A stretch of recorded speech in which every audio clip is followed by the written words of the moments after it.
Tov, shalom uvracha. Comme convenu, Bezrat Hashem, je pense que c'est de notre devoir de se rappeler, de réfléchir, de comprendre cette équipe pour nous, le Rav Chaim Kanievski. Hier, je donnais cours dans un séminaire et je leur ai dit toute la semaine où j'étais en tournée, j'imagine que vous avez eu le temps d'entendre parler beaucoup de Rav Chaim. Et les filles, elles m'ont dit non, presque pas. Alors j'étais très étonné que ce ne soit pas le cas, Kanievski. Et donc, on va aujourd'hui, Bezrat Hashem, essayer de parler un petit peu et vous dire ce que moi, personnellement, je pense, la façon dont j'ai vécu, moi, c'était qui Reb Chaim, la façon dont j'ai vécu la perte de Reb Chaim et qu'est-ce qu'on va pouvoir faire, Bezrat Hashem, pour se renforcer dans cette période-là. Tout d'abord, il faut savoir que Reb Chaim Kanievski, c'était un géant, 1m70. Vous comprenez bien qu'on ne parle pas de ça. C'était un géant en Torah, c'était un géant en Yirat Shamayim. Et quand un géant nous quitte, l'expression qu'on emploie, c'est Abad Akavernit. Le capitaine, il nous a lâchés. Ça veut dire quoi, le capitaine nous a lâchés? Au jour d'aujourd'hui, on est dans un avion. Et puis on sait très bien que même si le chauffeur, Chas Veshalom, il a un accident, Kapara Alav, il y a le copilote. Et on sait très bien que même si le copilote il a un problème, on a encore notre pilote. Et maximum, si on n'a plus aucun ni pilote ni copilote, il y a le mode automatique. On nous a rassuré depuis qu'on était enfant, sache qu'il y a un système automatique qui est censé savoir ne pas faire trop d'accidents et qui est censé savoir atterrir. On est à peu près tranquille. Mais prenez le cas de quelqu'un qui est dans un avion, dans un hélicoptère, et le chauffeur, il meurt. Il n'y a plus de chauffeur, il n'y a plus personne. Une fois, il y avait un hélicoptère qui était en train de voler. Et puis à un moment donné, il s'est écrasé. Alors on a voulu comprendre ce qui s'était passé, on a regardé ce qui se passait dans la boîte noire.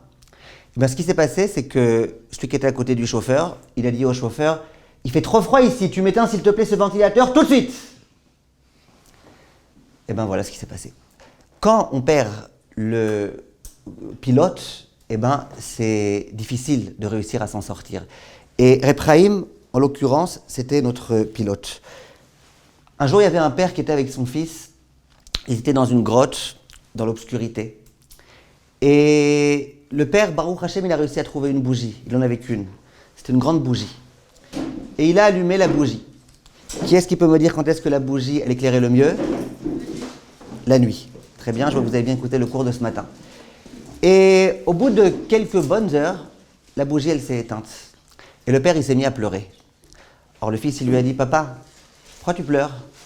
Il dit, mais regarde, la bougie, elle est éteinte. Alors le fils, il dit, mais papa, la bougie, elle a duré longtemps. Pendant 15 heures, elle est restée allumée, qu'est-ce que tu lui veux? C'est comme ça, la bougie. Alors le père, il dit, mais espèce de brêle, je ne pleure pas pour la bougie. Je pleure parce que maintenant, nous sommes dans l'obscurité. Quand Ephraim, il décède, on n'est pas triste, Chas Veshalom, pour Ephraim. On n'est pas du tout triste pour lui. On est sûr qu'il a été accueilli en haut par Avraham, Yitzhak, Yaakov, Moshe, Aaron, David, Shlomo. On n'a aucune inquiétude pour lui. Il est arrivé à l'endroit le meilleur dans lequel il puisse se trouver. Pour qui on est peut-être angoissé? Pour nous. Parce que nous, maintenant, on est sans notre capitaine à bord et donc on se sent un petit peu perdu. On va essayer, Bezrat Hashem, ensemble de réfléchir, c'est quoi un gadol? Il y a un homme qui s'appelait M. Bronner. Il était très très proche de Reb Chaim Kanievski pendant des années et des années. Et son épouse aussi d'ailleurs. Un jour, ils ont décidé d'acheter un appartement. Et chaque appartement qu'ils allaient visiter, évidemment, ils ne donnaient pas leur accord sans avoir demandé à Reb Chaim s'il était d'accord ou pas. Plusieurs fois, ils voyaient des appartements, ça ne valait même pas le coup de demander. Donc, ils ne demandaient pas. Un jour, ils ont vu un appartement qui leur a vraiment plu. C'était un promoteur qui était en train de vendre des appartements. C'était dans un endroit génial, dans un endroit proche des Bate Knesiot, des Yeshivot, des Mikvot, tout ce qu'il fallait. En plus, c'était un appartement avec de nombreuses pièces. Et en plus, c'était un prix qui n'était pas si élevé que ça. Monsieur et Madame Bronner, ils étaient heureux. Ils se sont dit, enfin, on va pouvoir acheter. Ils ont juste dit au promoteur, monsieur, vous nous laissez, s'il vous plaît, juste demander la brochée de Reb Chaim Kanievski. Et comme ça, Bezrat Hashem, on vient et on signe. Le mari a été voir Reb Chaim. Il lui a dit, voilà, regardez ce qui se passe. Il était tout enchanté à l'idée qu'enfin, il allait pouvoir avoir un appartement. Et Reb Chaim, il lui dit, ne signe pas. Yesh kan sakana gdoilo. c'est un grand danger. Ne signe pas, c'est un grand danger. Pourtant, la rue n'était pas à Rehov Geinom numéro 1, c'était une rue normale de Bnei Brak. Il y a un grand danger. Alors le monsieur il dit ok, le Rav il veut pas qu'on achète, il déconseille d'acheter, on n'achète pas. Et donc, ils ont décidé de ne pas acheter. Le promoteur, quand il a entendu ça, lui était certain que ça y est, la signature était déjà là. Il dit, mais vous lui avez dit que c'était moi le promoteur? Il dit que c'est moi, vous allez voir. Moi, il sait que je suis quelqu'un de bien, quelqu'un de droit, quelqu'un de chnin. Il va accepter. Ils disent, écoutez, après, il a dit non, on ne va pas maintenant lui faire perdre son temps pour rien. Il dit, mais allez, allez. Il a tellement insisté, lourdeur, que finalement, ils ont reposé la question à Reb Chaim, ils étaient très fréquemment chez lui. Ils lui ont reposé la question. Et le Rav dit, mais je vous ai déjà dit. Et je pose ça Kana Gdola, il y a un grand danger. Qu'est-ce qu'ils ont fait? Ils ont dit au promoteur, écoute, tu veux t'arranger, arrange-toi toi-même avec Reb Chaim, nous, on n'achète pas.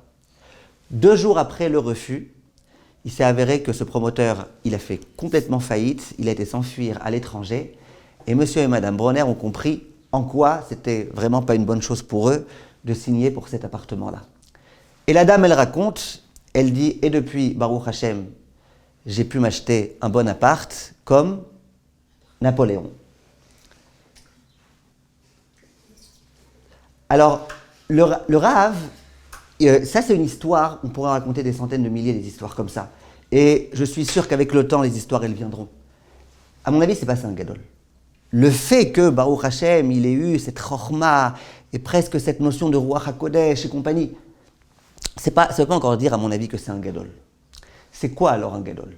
Et c'est ce qu'on va essayer, Bezrat Hashem, ensemble d'expliquer, de comprendre. C'est quoi, qu'est-ce qui a fait de ce Rav-là un gadol? Un jour, il y a le docteur, le médecin de Reb Chaim qui est venu le voir et qui lui a dit, Reb Chaim, combien de fois il est écrit dans la Torah le mot Moshe? Reb Chaim, au tac, il dit 614. S'il y a des juifs entre vous, je vous demande pardon, j'aurais bien aimé que ce soit 613, votre chiffre préféré. Reb Chaim, il dit 614. Le médecin, il dit, c'est pas vrai, 616. Reb Chaim, il dit 614, 613. Après, il dit, bon, écoute, tu veux, va compter. Alors, le médecin, il dit au Rav, maintenant que voilà, Rav, moi, j'ai un logiciel sur l'ordinateur, un logiciel qui ne peut pas se tromper. Le logiciel, il dit 616. Après, il dit, ah, j'ai compris. Comment tu as écrit Moshe? Tu as écrit avec la ponctuation ou tu as écrit juste les lettres, même Shinhe? Il dit, mais non, j'ai écrit même Shinhe, mon ordinateur, il est peut-être super sophistiqué, mais pas autant. Il dit, ah, maintenant j'ai compris. Il y a écrit une fois dans la Torah le mot Maché, pas Moshe Maché, une autre fois le mot Macha, je sais pas quoi. Il y a écrit 2 fois. Donc effectivement, on arrive à 616. Moi, tu m'as demandé Moshe, pas Macha ou pas Massa, tu m'as demandé Moshe. Ça, c'était la connaissance en Torah de Reb Chaim. Autre histoire que j'aimerais vous raconter. Un jour, il y avait un grand Rosh Yeshiva qui s'appelait le Rav Nachum Partzovitz. Ce Rav-là, c'est un très très grand Rosh Yeshiva. Un jour, il rentre dans la Yeshiva et il voit que tout au fond, il y a 2 élèves qui sont en train de papoter. Et c'était clair qu'ils étaient en train de papoter. Alors le Rav, il jette un petit coup d'œil. Eux, visiblement, ils continuent à papoter. Le Rav, il dit, bon, je vais m'approcher d'eux. Peut-être que comme ça, au moins, ils vont, grâce à moi, se remettre à étudier. Le Rav, il s'approche d'eux. Bon, les 2, ils voient que ça va pas rigoler. Il vaut mieux se mettre à étudier. Alors, quand tu veux faire semblant d'étudier, qu'est-ce que tu fais? Voilà, je vous donne un petit conseil. Quand vous revenez des vacances, si vous voulez, pendant les cours, faire semblant que vous écoutez, eh ben, on se balance, avec la Gemara ouverte, de préférence. Si elle est fermée, c'est un peu pessus. On se balance, on étudie. Maintenant, on ne peut pas étudier en disant rien. C'est quoi le mot passe-partout pour celles qui connaissent bien la Gemara entre vous? C'est quoi le mot passe-partout qui figure presque dans toutes les pages de la Gemara? Tanu Rabbanan. Tav Resh, Tanu Rabbanon. Tanu Rabbanan, ça veut dire Chachamim m'ont enseigné. Donc les 2, ils sont là, ils ne savent pas quoi dire. Le Rav est en train de s'approcher de. Ils commencent à se balancer. Tanu Rabbanon, Tanu Rabbanon. Ils sont en train dans la yeshiva d'étudier Masechet Nedarim. Et donc devant ces 2 clowns, il y avait Masechet Nedarim. Le Rav, il s'approche d'eux et il leur dit, mais de qui vous vous moquez de moi?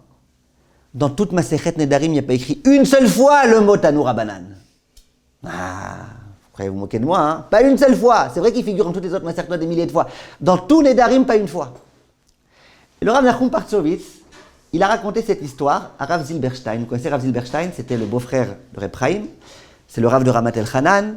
C'est le gendre de Rav Eliashiv. Bref, dans la cour des grands. Il était raconté cette histoire à Rav. Ça vous avez bien prié? Ouais. Baruch Hashem. Alors, il a été raconté cette histoire à Rav Zilberstein. Rav Zilberstein, il entend l'histoire, il fait ouais, vous êtes capable de savoir que dans tout Masechet Nedarim, il n'y a pas un seul Tanour Rabban, moi, j'avais même pas soupçonné ça. Ouah. Alors, Rav Zilberstein, il était tellement épaté qu'il ne voulait pas garder ça pour lui. Il a été voir Reb Chaim, son beau-frère. Et il lui a dit, Reb Chaim, regarde les gens qu'on a dans notre génération, regarde un petit peu, Reb Nachum Partsovitz. Il m'a raconté qu'il était à la yeshiva, et il y a deux rigolos qui ont voulu faire semblant qu'ils étudiaient. Et ils ont dit Tanour Rabbanon. Et le Rav, il leur dit, il n'y a pas de Tanour Rabbanan dans Nedarim. T'as vu un petit peu la grandeur? Reb Chaim, tout de suite, il dit, il a raison, Reb Nachum. Il n'a pas écrit une seule fois Tanour Rabbanan. Par contre, il a écrit une fois des Tanour Rabbanan. C'est-à-dire Tanour Rabbanan avec un daït avant. Alors là, le Rav Zilberstein, s'il était épaté de Reb Nachum Partsovitz, alors là, de Reb Chaim, de savoir non seulement qu'il n'y a aucun Tanour Rabbanan, mais qu'il y a un des Tanour Rabbanan, vous imaginez un petit peu dans quel dakouyot on se trouve? Alors là, il n'en revenait plus. Maintenant, il n'en revenait plus à qui il allait raconter qu'il était épaté. À chaque fois qu'il va raconter qu'il est épaté, on l'épate encore plus. Et bien, il a été voir Rav Steinman. Il a dit, Rav Steinman, je vais vous raconter. Il y a la petite histoire et la grande histoire. La petite histoire, c'est Reb Nachum Partsovitz qui était tatati tatata. Et la grande histoire, c'est que j'ai raconté ça à mon beau-frère. Et regarde un petit peu. Alors Rav Steinman, il dit, mais ça t'étonne? L'autre, il dit, bien sûr. Il dit, ah, ça t'étonne? Il dit, bah oui. Il dit, regarde, un épicier qui n'a pas forcément une mémoire phénoménale, tu lui demandes combien ça coûte telle épice, combien ça coûte tel produit, combien ça coûte, il est capable de te dire, au centime près, combien ça vaut chaque chose. Il dit, pourquoi? Parce que c'est son épicerie, parce que c'est sa vie. Il dit, et en dehors de ça, dans un magasin, va voir un vendeur de magasin qui travaille depuis des années dans un magasin et demande-lui qu'est-ce qui se passe, combien ça coûte chaque chose, et puis tu vas voir. L'autre jour, j'ai fait plein de blagues sur les magasins, mais elles ne sont pas super marché. Alors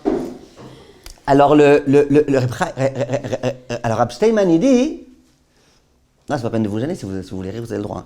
Le Rav Steinman, il a dit, pour Reb Chaim, la Torah c'est son épicerie. La Torah c'est sa vie. Donc bien sûr qu'il sait si c'est Tanour Rabbanan ou des Tanour Rabbanan ou aucun des deux. Ah, et ça c'est Reb Chaim. Est-ce que c'est ça, être un Gadol Batorah? Je pense pas encore. Ça veut dire être un gigantesque Talmid Chacham. Ça veut dire connaître des tas de choses. Ça veut dire comprendre que la Torah, c'est sa vie. Mais est-ce que c'est uniquement ça? Je pense pas. Le Rav, il avait une autre qualité extraordinaire. Je pense que c'est vraiment l'une des choses de laquelle on pouvait s'épater. C'était son assiduité. Il était extrêmement assidu. Atmada, il passait son temps à étudier. Chaque minute était comptée, chaque minute était chronométrée. Il était extrêmement assidu. Et à tel point vrai que le Rav, ça vous devez le savoir, chaque année, il étudiait, il faisait un grand sioum, et d'ailleurs là, juste avant de mourir, il venait de faire ce grand sioum, un grand sioum dans lequel il étudiait tout le Bavli, et tout le Yerushalmi, et tout la Psikta, et la Mechilta, et le tout. On appelait ça un sioum de toute la Torah. Évidemment, ce n'est pas toute la Torah, mais c'était des grandes parties de Torah. Tous les jours, il faisait ça. C'est-à-dire qu'il y en a qui étudient le daf, Ayomi, il y en a qui mangent la daf. Lui, il mangeait 8 dapim par jour. 8 dapim par jour de Bavli. 8 dapim. Un truc phénoménal. Et il a écrit le Rav des livres. J'imagine que vous ne connaissez pas le nom de ces livres. C'était quoi les livres principaux de Reb Chaim? C'est pas le principal celui-là. C'était Derech Emuna. Derech Emuna, il parle là-bas d'Alachot Chala, d'Alachot Rumot ou Masrot, plein de Alachot. C'est des livres. Pour quelqu'un comme moi, écrire un livre comme ça, c'est impossible. Bon, même si c'était possible, ça me prendrait des mois et des mois. Reb Chaim, certains de ces livres, vous savez quand est-ce qu'il les a écrits? Il les a écrits dans les années où il y avait de Hadar. Pourquoi? Les années normales, il est trop occupé. Il doit étudier. Les années où il y avait un Hadar bête, comme cette année par exemple, eh ben, il s'est dit, bon allez, j'ai un mois maintenant où je peux me consacrer complètement à l'étude, autre que mon étude habituelle, et il le faisait. Le Rav, il avait un concept qui s'appelait les chovot. C'est quoi les chovot? Les obligations, les dettes. Le Rav, il avait des dettes. Ça veut dire que le Rav, une fois qu'il s'était fixé un emploi du temps, que chaque jour, il faut étudier tant et tant, et chaque mois, tant et tant, et chaque... Pour lui, c'était une dette. Ça veut dire qu'il était obligé. Parfois, par allusion, il disait aux gens de sa famille, hey, j'ai des dettes. En d'autres termes, laissez-moi étudier. Maintenant, il faut absolument que je complète ce que je n'ai pas encore fait. J'ai pris du retard sur hier. Souvent, il n'allait pas dormir tant qu'il n'avait pas fini ses dettes. Et pas tout le monde comprenait ces termes. Une fois, il y avait un homme très très riche qui était venu le voir. Et parlait avec le Rav, il parlait. Le Rav, il voulait que, bon, laisse-moi tranquille, je dois étudier. Et il parlait. À un moment, le Rav, il dit, ouais, vous savez, j'ai des dettes. L'autre, il dit, ben, parlons-en, je suis un homme très très riche, dites-moi combien, toutes vos dettes, je les rembourse. Le Rav, il voulait lui dire, alors tu veux me rembourser les dettes, va-t'en que je puisse étudier. Il ne l'a pas dit, mais c'était le concept du Rav. À la Levaya, je ne sais pas si vous avez entendu, son fils, il a raconté qu'il donnait, à un moment donné de sa vie, un cours de Yerushalmi. Et ce cours de Yerushalmi, un jour, il a décidé de l'arrêter. Alors son fils lui a dit, papa, pourquoi t'arrêtes? Pourtant, il prend bien, il y a des gens qui viennent, c'est un bon chiour. Il dit, ça me prend trop de temps, regarde, il faut que je le prépare, le cours. Ça me prend du temps à moi de préparer un cours. Alors le fils, il connaissait son père, il savait combien c'était un gaon son père, il savait aussi le niveau des gens qui venaient assister à son cours. Il dit, papa, combien de temps ça te prend de préparer ce cours? Il a dit 5 minutes. N'est-ce pas que ça fait rire? Au moment de la Lévaïa, on ne pouvait pas rire. 5 minutes, pour lui, c'était, je peux pas, c'est trop de temps. Alors son fils, il dit, évidemment, on ne comprend pas. Comment on peut comprendre, nous? D'abord, c'était pas qu'il ait passé 5 minutes à faire des bêtises. 5 minutes à préparer un chiour de Torah. Et enseigner la Torah, c'est quelque chose d'important et d'urgent et de très grand. Mais Reb Chaim, pour lui, selon ses shikulim, 5 minutes, c'était quelque chose de très très grand. Et il avait compris qu'il n'avait pas de temps pour cette chose-là. Le Rav, il avait l'habitude, ça vous le savez aussi bien que moi, dans les premières années de sa vie en tant que grand Rav, ces brachot, ce n'étaient pas les brachot des rabbanim marocains. Mishebelach, Avotenu, Avraham, Yitzhak, Yaakov. Ta mère, comment elle s'appelle ta mère? Ah d'accord, et ton père? Ah d'accord, et ta grand-mère? Il n'avait pas le temps pour tout ça. Lui, comment il faisait? Bracha ve'atzlacha. Ou en ashkenaz, broche ve'atzloche. C'était ces brachot, c'était connu et réputé. Tu vas voir le Rav, tu dis que tu es malade, broche ve'atzloche. Un jour, une fois qu'il a commencé à devenir beaucoup plus réputé, que les gens ils savaient que ces brachot, elles avaient un pouvoir gigantesque, et ben les gens ils sont venus voir le Rav, et le Rav n'avait plus le temps de dire broche ve'atzloche, donc il a fait un petit résumé. Boa. Et il y a même un chant qui a été fait sur ce fameux boa, je ne connais pas le chant sinon je vous l'aurais appris. Chaque fois qu'il venait, boa, boa, boa. Même quand il n'y avait pas de serpent devant lui, il disait boa, boa, boa, boa, boa. Orly, vous savez que boa c'est un serpent. Ouais? D'accord. Alors le Rav, il passait son temps à dire boa, boa, boa. Alors lors de la Levaya, Rav Zilberstein, son beau-frère, il dit mais lui qui aimait tellement le Klal Israël. Alors ok, encore 10 secondes pour le Klal Israël.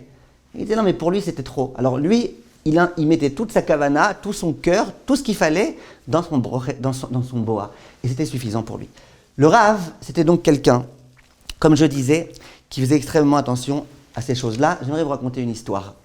Lorsque le Rav était, donc quand il était jeune, il ne pouvait pas étudier le vendredi soir à la lumière des bougies, parce que vous savez qu'il y a un interdit Shabbat d'étudier à la lumière des bougies, ou en tous les cas de l'huile, des lanternes. Vous connaissez cet interdit? On ne va pas faire un cours sur ça maintenant, mais c'est un interdit qui existe, Shulchan Aruch, il explique, de peur qu'on en vienne à rapprocher l'huile de la flamme ou la flamme de l'huile, et ça c'est interdit pendant Shabbat. Donc le Rav était très embêté, parce que tous les vendredis soirs, il ne pouvait pas étudier la Torah. Il s'est dit, qu'est-ce que je fais? Et là, il a eu une idée ingénieuse. Il a dit, je vais apprendre toute la Masechet Kiddushin, du début à la fin, par cœur. Comme ça, tous les vendredis soirs, eh ben, je pourrais m'éclater avec Masechet Kiddushin. Je répète par cœur, et je révise, et je réfléchis, par cœur. Le Rav, il raconte à son petit-fils, il dit, moi, qu'est-ce que j'ai fait? J'ai eu le temps d'apprendre la moitié de la Masechet par cœur. Il dit, après, j'ai vu que ça me dérangeait trop dans mon étude, parce que j'avais une étude précise, à la yeshiva, j'avais une étude précise, au Talmud Torah, j'avais des études précises, je ne pouvais pas m'amuser maintenant à consacrer trop de temps pour une autre étude. Ce n'était pas ce qu'on devait étudier à ce moment-là. Donc quand j'ai fini la moitié de la Masechet que j'ai appris par cœur, j'ai arrêté là. Alors son petit-fils, il lui dit, mais papy, tu t'es engagé? Tu t'es engagé à faire toute la Masechet. Tu m'as pas dit que tu avais dit Blinéder. Tu t'es engagé, comment tu as pu t'arrêter après la moitié? Et là, le Rav, il lui répond. Il lui dit, ah non, je vais t'expliquer. Vous connaissez la halakha qui s'appelle que quelqu'un il est bar mitzvah ou bat mitzvah. Donc bar mitzvah à 13 ans et 1 jour. Bat mitzvah à 12 ans et 1 jour. Et il y a ce qui s'appelle katan ou ktana. C'est quoi katan? A priori, quelqu'un qui a moins que 13 ans et 1 jour pour un homme, moins que 12 ans et 1 jour pour une fille. Il y a un concept qu'on appelle mouflé, ça veut dire quand le garçon, il arrive à 12 ans et un jour. Ça veut dire 1 an avant la bar mitzvah, et une fille, 11 ans et un jour. Il est plus petit, il est plus grand. Il n'est pas encore gadol, mais il est plus katan. Il a ce titre-là qui concerne tout ce qui est la afla'a. C'est quoi afla'a? Pour vous donner qu'un exemple. Si un jour votre fille, elle vous dit « Maman, j'aimerais prélever la chala à ta place ». Si elle a 8 ans, vous allez lui dire « Non, mon bout de chou, tu peux pas ». Si elle a 9 ans, vous allez lui dire « Mon bout de chou, tu peux pas ». Si elle a 12 ans et un jour, vous allez dire « Mon bout de chou, tu peux ». Elle va dire « Maman, tu m'appelles pas bout de chou, s'il te plaît ». Si elle a 11 ans et un jour, donc elle acceptera que vous lui dites bout de chou, est-ce qu'elle peut prélever ou pas? Oui. Eh bien, pour beaucoup de poskim, elle peut. Pourquoi? Ça s'appelle déjà afla'a. C'est plus une petite fille. Donc ce concept-là, il s'appelle mouflé. Un homme qui a 12 ans et un jour, on dit que c'est un mouflé. Une fille qui a 11 ans et un jour, on dit qu'elle est moufleta. Hazak. Non, on dit qu'elle est mouflette. Mais s'il y a des Marocaines, on peut dire qu'elles sont moufleta. Alors ça, c'était Repraim. Il dit Repraim, à partir de quand ça commence à avoir de la répercussion, les nédarim d'un enfant? À partir de l'âge où il est mouflé. Repraim, il dit à son petit-fils, c'était pas encore mouflé. Donc j'avais pas besoin de dire blinéder, je n'étais pas encore mouflé, j'avais pas encore 12 ans et un jour.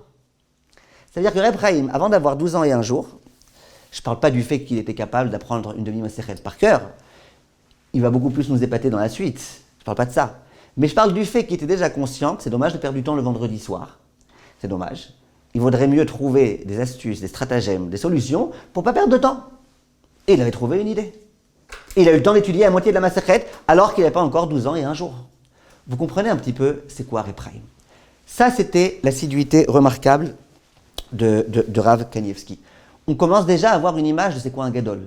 Un gadol, ce n'est pas simplement quelqu'un qui connaît beaucoup, mais c'est quelqu'un qui investit beaucoup dans l'étude de la Torah parce qu'il comprend que la mitzvah la plus essentielle au monde, c'est l'étude de la Torah. Une fois que Repraim il est devenu Repraim, il aurait pu arrêter d'étudier, passer son temps à donner des cours, passer son temps à se faire photographier partout. Il serait quand même resté Repraim a priori. Ça va, oh, Repraim. Non, un gadol, c'est quelqu'un qui comprend que l'étude de la Torah, ce n'est pas simplement un moyen de devenir grand, ce n'est pas simplement un moyen de connaître, c'est aussi un but en soi. Mais Repraim, ce n'était pas que ça. Repraim, c'était un homme méticuleux dans l'accomplissement de la halacha d'une façon que vous pouvez même pas vous imaginer.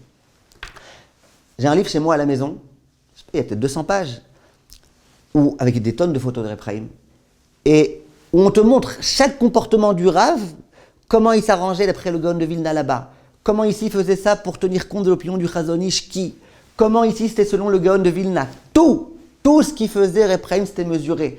Tu vois des photos, il prend son taïd dans la main droite. C'est pas par hasard qu'il prend dans la main droite. Il y a écrit que les Sfarim, il faut les prendre dans la main droite, pas dans la main gauche, c'est du respect. Chaque petite chose, petite anaga, chaque chose, tout était mesuré, réfléchi de façon exemplaire. Et ça, c'est vraiment marquant de voir combien tout était réfléchi dans le moindre l'ordre, c'est pas simplement l'ordre dans lequel il mettait ses chaussures, c'est tout. Tout ce qu'il faisait dans sa vie, c'était réfléchi parce que là, il faut tenir compte de l'opinion de un tel, et là, il faut tenir compte de l'opinion de un tel. Quelque chose d'extraordinaire. J'aimerais vous raconter une histoire. Cette histoire, je l'ai entendue de Reb Shlomo Levinstein. Vous connaissez Reb Shlomo Levinstein? Vous avez entendu parler? Non. Le livre Matok Kaor, vous connaissez pas? Reb Shlomo Levinstein, il était aussi lui très proche de Repraim Kanievski, il allait souvent le voir. Il raconte, il dit, une nuit, la rabbinite Kanievski, elle se réveille à 3h du matin. Elle se réveille, elle regarde dans le lit d'à côté, si Repraim est là, s'il va bien, si tout va bien. Pas de Repraim. Elle se dit, bon, il doit être en train d'étudier. Elle veut quand même vérifier. Elle va dans la pièce où Repraim est censé étudier. Pas de Repraim. Alors là, elle a commencé à paniquer. Il est où Repraim? Ça faisait des années qu'elle était mariée avec lui. Elle savait qu'il était messoudar. Tout le temps, c'était où il est là, cette heure-ci, où il est là. Il savait ce qu'il faisait. Tout était calculé. Il est où Repraim? Il est où mon Repraim? Repraim! Elle ne savait pas quoi faire. Elle ouvre la porte de la maison. Elle se dit, je vais chercher, hein. Elle était têtue. Elle dit, je vais chercher. Je vais aller à Liderman, je vais voir où il est. Évidemment, il n'avait pas de WhatsApp pour Repraim Kanievski. Et ça, c'est l'une des choses que les gens ont aimé dire. Et je pense qu'ils ont eu raison. Ils ont dit Repraim, il n'avait pas un groupe WhatsApp. Il n'avait pas un YouTube, une chaîne YouTube. Il n'avait pas un seul compte Instagram, Kekolegram, Instagram. Il n'avait pas tout ça. Ni Facebook. Il n'avait pas tout ça. Et pourtant, c'est passé 1 million de personnes à Salévaïa.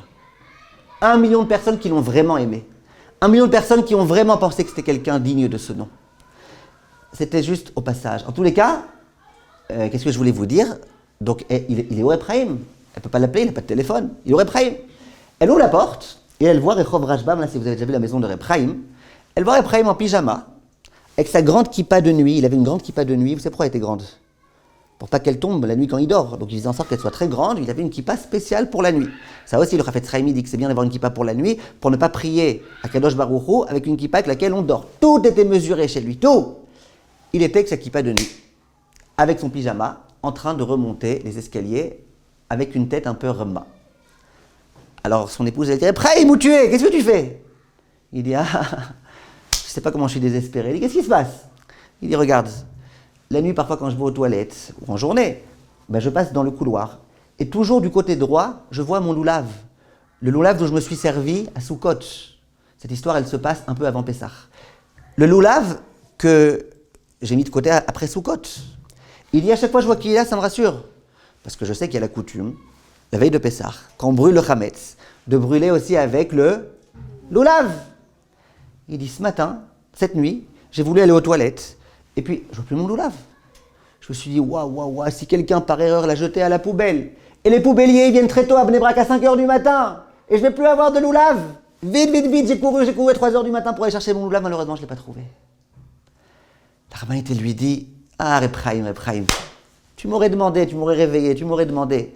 C'est moi qui ai fait le ménage de Pessah. Effectivement, cet endroit-là, j'ai voulu le nettoyer. Donc j'ai pris le loulav, je l'ai mis pendant quelques heures à un autre endroit. Tu m'aurais demandé, je t'aurais dit. Ephraim était rassuré. Il aura quoi brûler à son bio Hametz, à part les 10 morceaux, et il aura de quoi brûler. Le petit-fils de Ephraim, quand il a entendu cette histoire, il était voir son grand-père. Il lui a dit, papy, tu crois pas que tu exagères un peu? Non, franchement, papy, ça va, c'est un minac, c'est bien, très bien. Si tu as ton loulav, tu le jettes dans le feu, tu n'as pas de loulav, tant pis. Tu crois pas que tu exagères un peu? En pyjama, faire les poubelles comme un clodo, avec ta kippa, de nuit, gdolador, tu trouves pas que tu exagères un peu? Et après, il m'a dit, t'appelles ça exagéré? Mais c'est pas n'importe quoi ce minac, c'est un minac qui a été rapporté par le Magen Avraham. Magen Avraham, c'est l'un des très grands poskim. C'est pas n'importe qui. C'est pas stam une coutume. C'est une coutume qui a été rapportée par le Magen Avraham. Bien sûr que ça vaut le coup de descendre en pyjama, faire les poubelles, bien sûr que ça vaut le coup. Oh, Magen Avraham! Ça, c'est une histoire, moi, qui me marque beaucoup. Parce que regardez un petit peu l'amour du respect de la halakha que Ephraim il avait.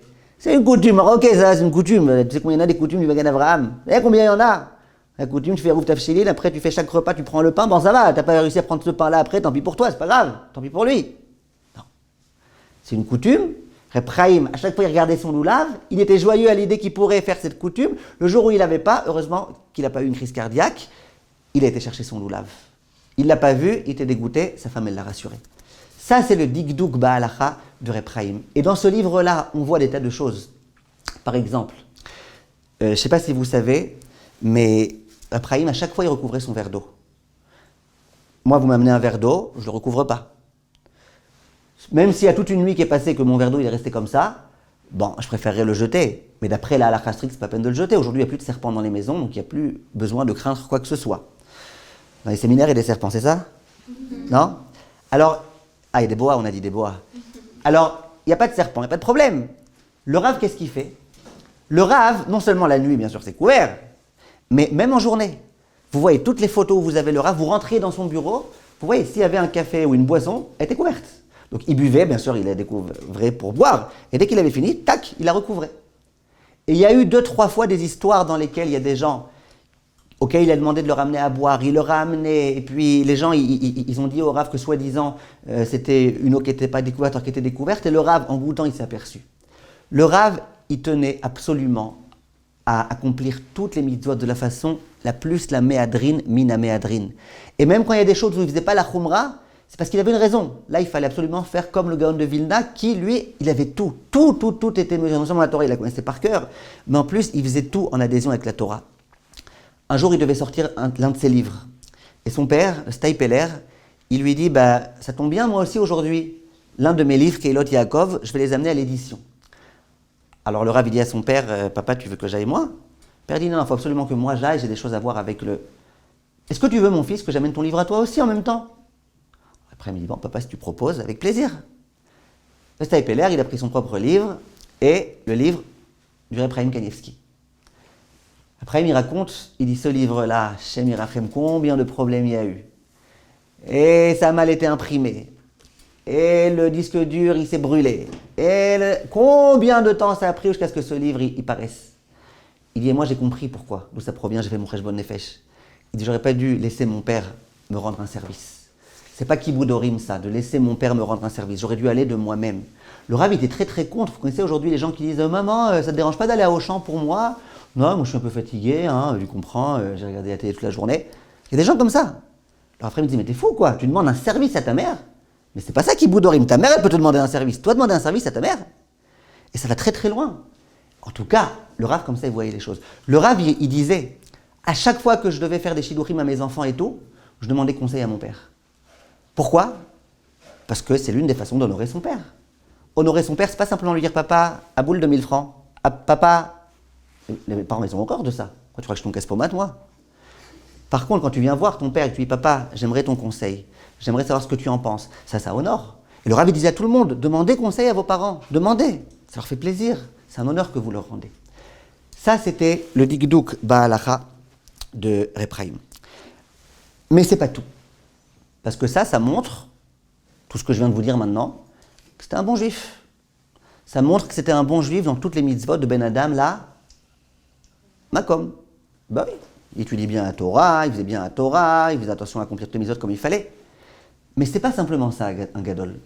Un gadol, c'est aussi quelqu'un qui fait attention à être en phase dans toutes les relations qui sont Ben Adam, là, Chavero.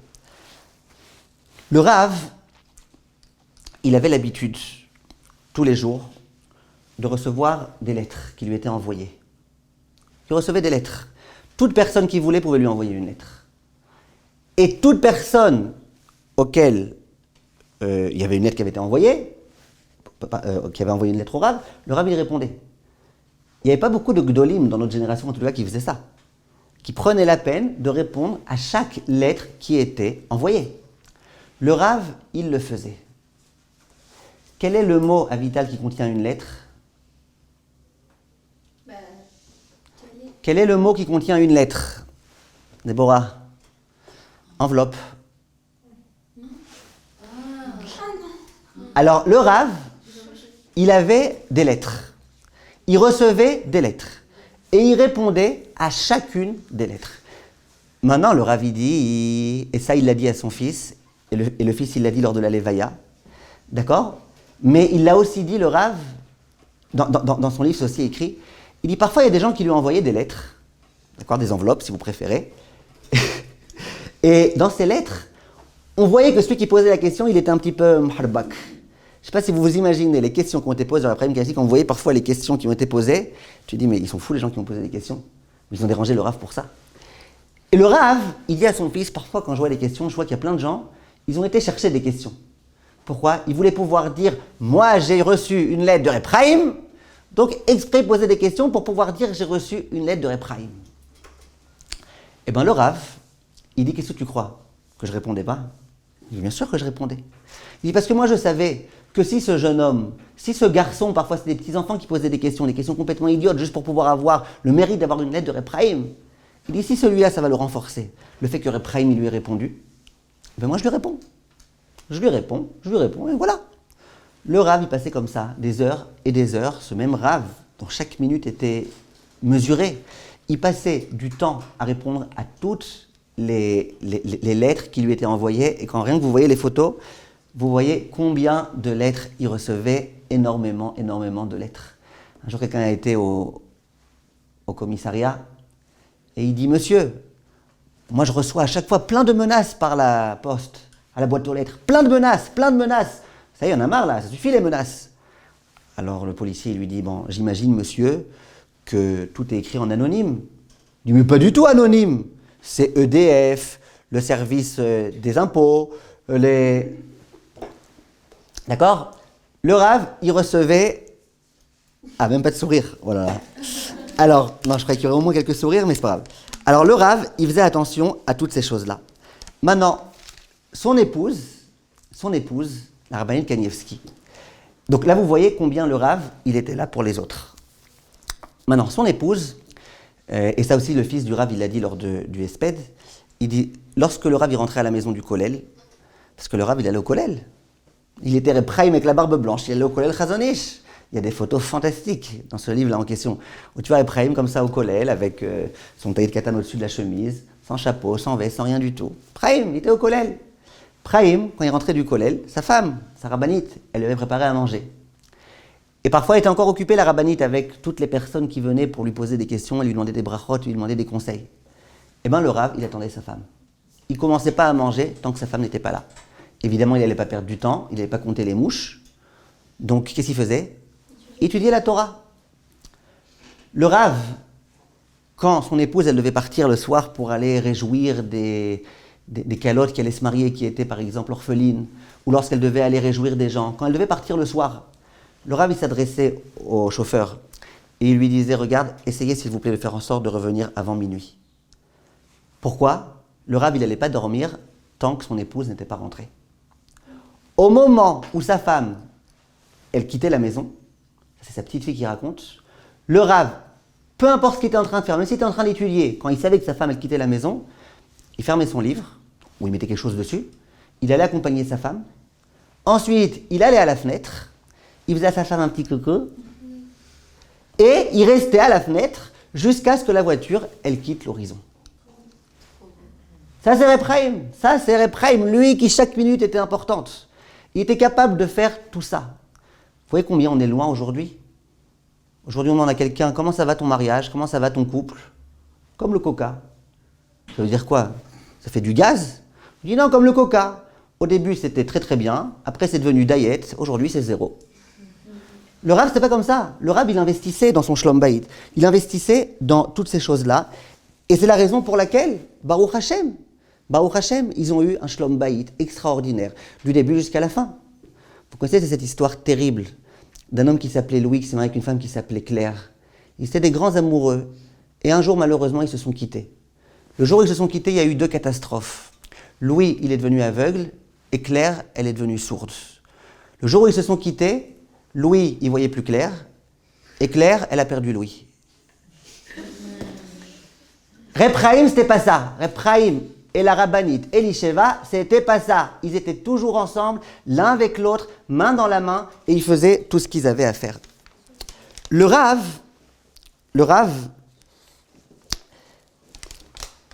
j'aimerais raconter une histoire. Ça aussi, c'est Rav Shlomo Levinshtein qui la raconte, cette histoire. Un jour, il y a un homme qui est venu voir Repraim Kanievski, qui lui a dit, Kvod Harav, mon fils, on vient de lui trouver une tumeur. En un mot, et j'aimerais vraiment que tu nous fasses une bracha, que ça reste en un mot et pas en 2 mots, chas v'shalom. Et s'il te plaît, Kvod Harav, il y a demain une opération qui est prévue. Ils sont censés enlever cette tumeur. Kvod Harav, une bracha, s'il vous plaît. Le Rav, il a entendu, il a pris ça à cœur. Il voyait que c'était une famille comme ça, des gens bien.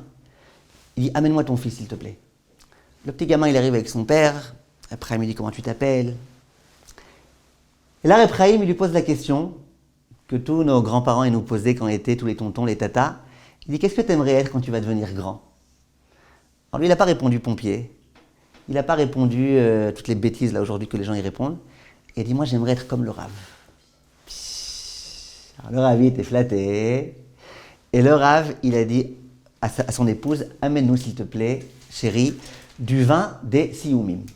C'est quoi le vin des Sioumim?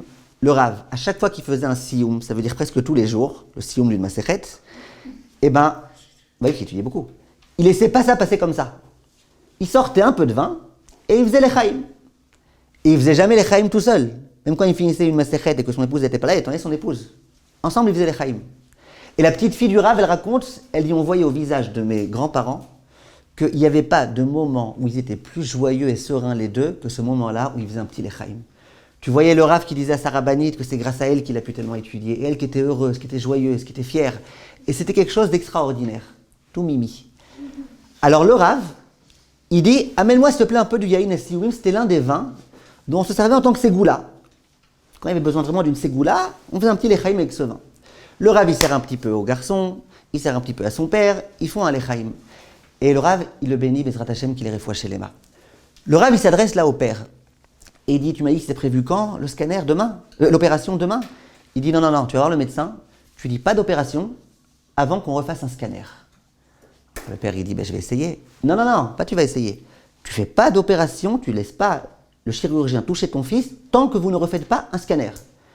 Alors le père, il dit, d'accord, mais c'est pas moi qui décide, imagine que le médecin, il refuse. Il dit, y a pas, tu payes de ton argent à toi s'il faut. Ça coûte cher, c'est pas grave, tu payes de ton argent à toi. Il n'y a pas d'opération tant que tu ne refais pas un scanner. Le gamin, le monsieur, excusez-moi, il va voir le médecin. Il dit, monsieur le médecin, voilà, Ephraim, il a dit, s'il vous plaît, vous refaites un scanner. Il dit, quel Ephraim? On t'a fait un scanner hier, qu'est-ce que tu crois? Tu crois que comme ça, en l'espace de quelques heures, ça y est, c'est la magie? Il dit, s'il vous plaît, je vous demande de faire un scanner, j'y tiens. Il dit, tu peux tenir jusqu'à demain matin, ça coûte cher un scanner. Moi, je ne suis pas libre de faire ce que je veux. Le père, il dit, je paye moi. Tu as de l'argent à perdre?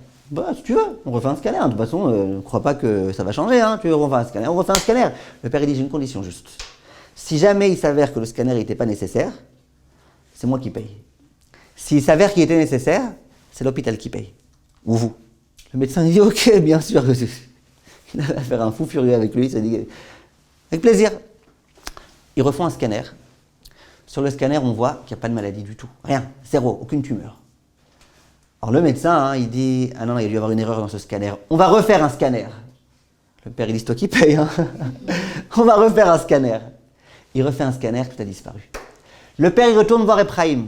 Ephraim, dans ce genre de cas, quand on lui racontait ce genre de cas, il avait le sourire et il disait, encore une histoire qu'on pourra raconter sur Ephraim. Et bien Ephraim, il a entendu l'histoire et il a dit, qu'est-ce que vous croyez?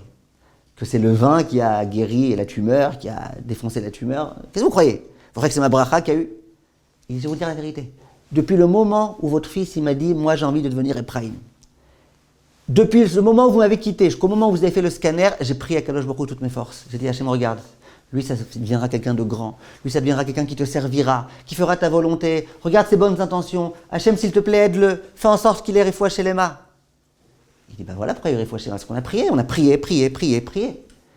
Ephraim, pour lui, c'était hyper important. Chaque juif, chaque individu. Les gens qui donnent de l'importance à la collectivité, ça manque pas. Les gens qui disent j'accepte de donner un cours que s'il y a au moins 2000 personnes, ça manque pas. Mais les gens qui sont là pour une personne, les gens qui sont prêts à répondre au téléphone pour une personne, qui sont prêts à répondre à des lettres pour un individu, en secret, ce ne sera pas diffusé sur YouTube ce qu'il a répondu, ou je ne sais pas où. Eh bien ça, c'est de la gadlout, ça c'est la grandeur, et ça a été, entre autres, la grandeur de Rav Chaim Kanievski. Son épouse, elle aussi, a été complètement investie pour le clan Israël. Elle recevait depuis le matin Netzachama jusqu'au soir Tset Aneshama les femmes qui venaient la voir, qui lui demandaient des brachot, qui lui demandaient des conseils. Quand mon épouse, elle était gravement malade, un peu après notre mariage, on a été voir Ephraim. Ma femme, elle a été voir la rabbinite. Avec quelle chaleur elle l'a béni, et quelle chaleur moi aussi le Rav m'a béni. Il m'a béni de tout son cœur. Et la rabbinite, elle a donné à ma femme une affiche avec la bracha de Asher Yatzar. Pour celles qui viennent chez nous à la maison, dans la cuisine, vous la verrez, Bezrat Hashem. L'affiche Asher Yatzar, on l'a jusqu'au jour d'aujourd'hui, ça remonte à des années et des années. Et la rabbinite a dit à mon épouse, lisez Bezrat Hashem, Asher Yatzar dans les mots, c'est une ségoula pour guérir, et vous guérirez Bezrat Hashem. Et Baruch Hashem, elle a guéri. Et Baruch Hashem, ça c'était les Yeshuot qu'on voyait quand on allait chez Ephraim et quand on allait chez son épouse. J'aimerais vous dire que donc Ephraim, c'était quoi entre autres sa grandeur? Ça a été de ne pas simplement se préoccuper de sa relation vis-à-vis d'Akadosh Baruch Hu, mais aussi de sa relation vis-à-vis de l'autre. Et de comprendre que chacun a son importance. Pour le Rav, la matérialité, ça n'avait aucune espèce d'importance.